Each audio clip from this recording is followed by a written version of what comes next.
नाज़रीन, सिंध समेत समूरी दुनिया में धरती माउ सां मोहब्बत जो ॾिहाड़ो मल्हाए पियो वञे। धरती कहिड़नि चैलेंजिस खे मुंहुं ॾेई रही आहे, तफ़सील हिन रिपोर्ट में।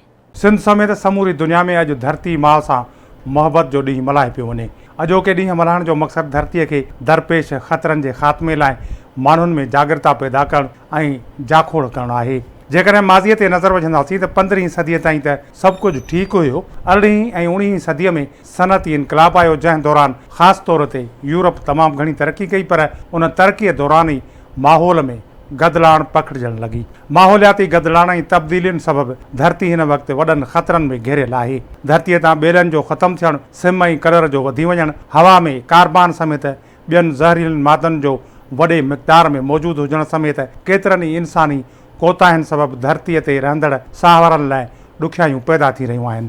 गुज़िरियल 2 सदियुनि दौरान दुनिया जेतिरी तरक़ी कई आहे त उन खां बि वधीक माहौल ऐं धरतीअ जे इकोसिस्टम खे नुक़सानु पहुतो। माहौलियाती गदलाण सबबि सभ खां वधीक सिंध मुतासिर थी आहे। सिंध जी सामूंडी पटीअ वारे इलाइक़े में समुंड ज़मीन खे तेज़ीअ सां गिड़काए रहियो आहे।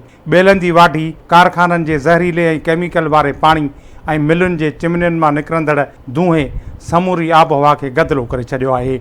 सिंध जे केतिरनि ई इलाइक़नि में ऊन्हारे में गर्मी पद 50 डिग्रीअ खां मथे रहे थो। उहो सभु कुझु माहौलियाती तब्दीलीअ जो नतीजो आहे। हाणे जेकॾहिं दुरुस्त मनसूबाबंदी ऐं माण्हुनि मंझि माहौल ऐं आबहवा जे तब्दील थियण जे हवाले सां सुजागी पैदा न कई वई त इहा सूरत हाल अञा बि वधीक ख़राब थी सघे थी। ॾुकार, रुञ में वाधारो, पाणीअ जी खोट, खुराक जी खोट ऐं ज़मीन तां जानदारनि जे केतिरनि ई नसलनि जो ख़ात्मो माहौलियाती गदलाण जो चिटो सबूत आहे। उन करे माहौलियाती तब्दीलीअ ख़िलाफ़ अमली क़दम खयां वञनि त जीअं धरती माउ जो ॾिहाड़ो मल्हाइण वारो मक़सदु पूरो थी सघे।